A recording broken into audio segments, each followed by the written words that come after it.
Sherry Kavanaugh on Boston 25 News at 4. Be the first to know. Get the Boston 25 News app for updates on what's happening now.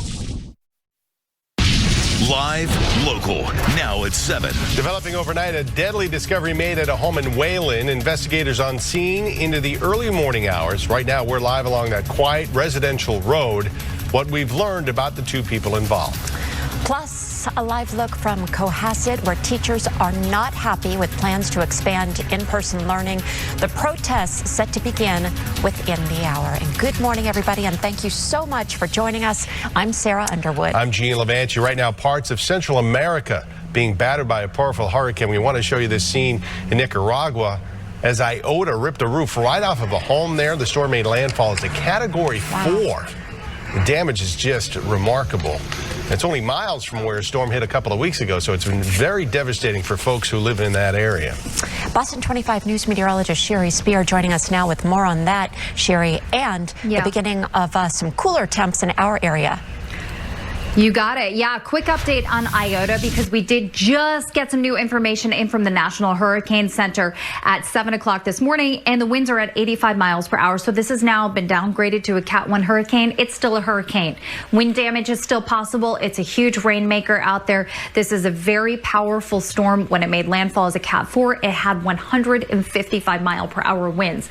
We're going to have more on that coming up in like 10-15 minutes, but current temperatures now, we're talking 30s and 40s, guys. It's freezing in Providence. It's freezing in Worcester. We're in the 20s in Fitchburg, 40 degrees in Boston. That's a little bit of a hot spot. City centers typically maintain the heat a little better during the overnight hours. So we're going to go partly to mostly cloudy in Newton today. Clouds will thicken up pretty quickly with upper 30s at 8 a.m., 44 at 10 a.m., upper 40s for highs today. That means below average temperatures. We're not going to climb out of the 40s. Let's gear up for a chilly day and even some late flurries in the forecast too. I'm going to time those out. Here's Catherine Prada with live drive time traffic.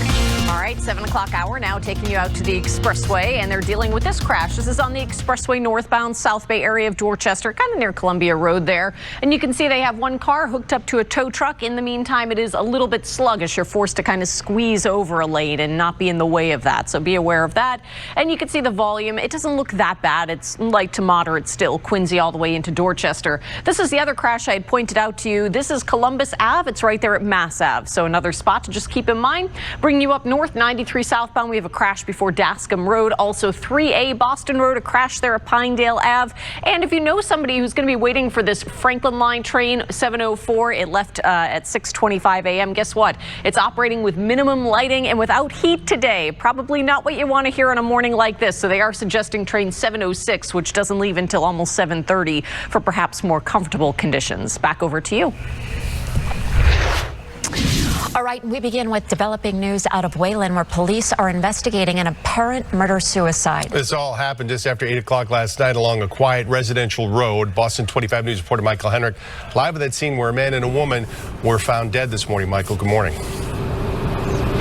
Good morning, and we're still working to find out a lot about exactly what happened here. We do know from the Middlesex DA and Wayland Police that they're investigating this apparent murder-suicide on Adelaide Avenue. It's the home just off the roadway here. This is a quiet neighborhood street between Wayland's Dudley Pond and Lake Cochituate. The Middlesex DA and Wayland Police say the call initially came in after 8 o'clock last night to report